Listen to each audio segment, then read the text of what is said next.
Bismillahirrahmanirrahim. Assalamualaikum warahmatullahi wabarakatuh. Perkenalkan, nama saya Ismi Afni. Dan saya Reza Fitri Ayunindi. Kami dari kelompok 5 akan menyampaikan materi yaitu pemanfaatan komputer dan internet dalam pembelajaran.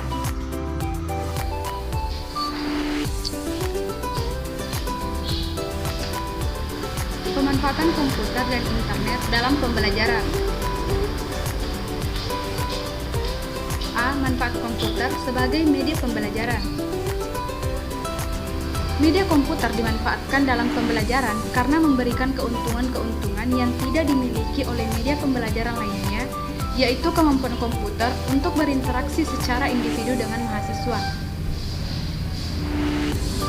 Model pembelajaran yang diterapkan dalam pembelajaran berbantuan komputer secara umum dapat diklasifikasikan menjadi 4 model, yaitu tutorial, delay and practice, simulation, dan problem solving. Dalam model 1 dan 2, komputer berperan sebagai pengajar, sedangkan model 3 dan 4 untuk mengembangkan penggunaan komputer memecahkan masalah melalui pendekatan discovery atau exploratory. Menurut Sujana dan Rifai, terdapat beberapa model pembelajaran berbantuan komputer. Pertama, komputer sebagai media pembelajaran, yaitu aplikasi komputer dalam bidang pembelajaran memungkinkan berlangsungnya proses belajar secara individual.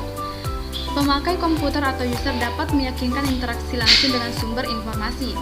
Kedua, penggunaan jaringan komputer untuk pembelajaran, yaitu teknologi jaringan komputer atau internet memberi manfaat bagi pemakainya untuk melakukan komunikasi secara langsung dengan pemakai lainnya. Interaksi pembelajaran dengan menggunakan jaringan komputer tidak saja dapat dilakukan secara individual, tetapi juga untuk menunjang kegiatan belajar kelompok. Manfaat komputer di bidang pendidikan.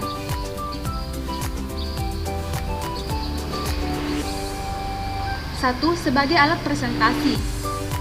Dengan bantuan sebuah proyektor, kini komputer jinjing dapat digunakan sebagai alat untuk mempresentasikan sebuah ide ataupun gagasan.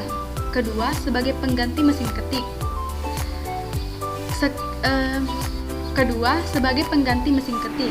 Sekitar tahun 80-an sampai dengan tahun 90-an, mesin ketik masih menjadi andalan dalam menulis laporan ataupun menulis buku. Namun, sekitar akhir tahun 90-an, kini posisinya telah digantikan dengan komputer yang dikenal lebih simpel dan lebih efektif. Ketiga, sebagai alat hitung. Di dalam komputer tentunya akan sangat mudah dalam menghitung angka-angka. Banyak sekali anggota yang menggunakan Microsoft Excel dalam menghitung baik jumlah, rata-rata, dan juga pembagiannya.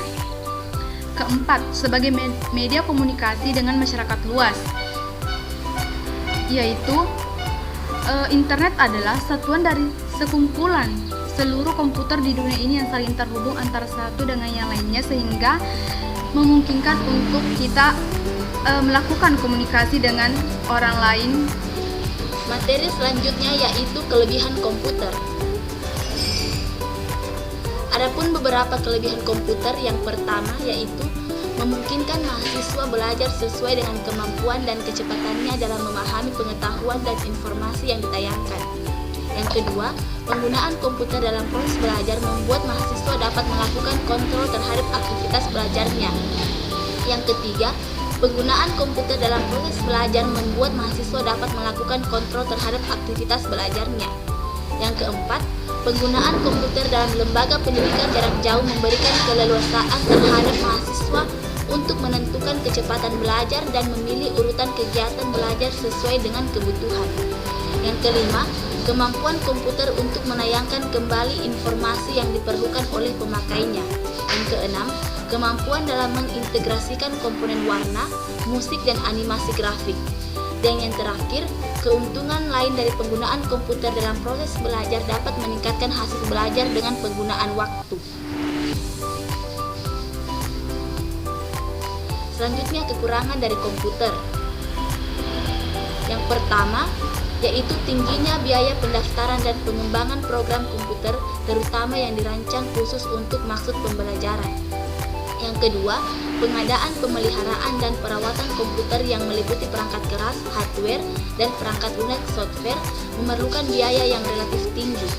Dan yang terakhir, memproduksi program komputer merupakan kegiatan intensif yang memerlukan waktu banyak dan juga keahlian khusus. Selanjutnya, manfaat internet sebagai media pembelajaran.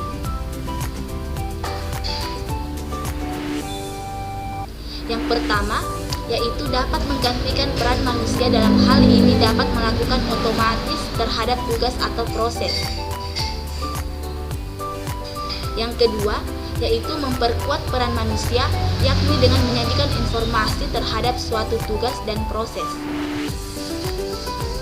Dan yang ketiga, berperan dalam rekonstruksi terhadap peran manusia dalam melakukan perubahan-perubahan terhadap kumpulan tugas dan proses. Selanjutnya, keuntungan dan kerugian internet. Keuntungannya, yang pertama, yaitu frekuensi tatap muka bukan lagi menjadi suatu kebutuhan yang mutlak, namun hal ini bisa diakali dengan penyediaan bahan-bahan pengajaran yang dapat langsung diakses melalui internet. Yang kedua, yaitu peran peserta didik dapat langsung mendapatkan bahan-bahan yang selalu up to date. Dan yang ketiga, peran peserta didik dapat memperkaya bahan-bahan yang ada dengan melakukan pencaharian di internet. Selanjutnya, kerugiannya. Yang pertama, dari pihak pemerintah yaitu terbatasnya dana untuk menambah lahan, gaji tenaga kerja, pengajar, terbatasnya sumber daya manusia yang akan menjadi pengajar pada institusi yang akan dibangun.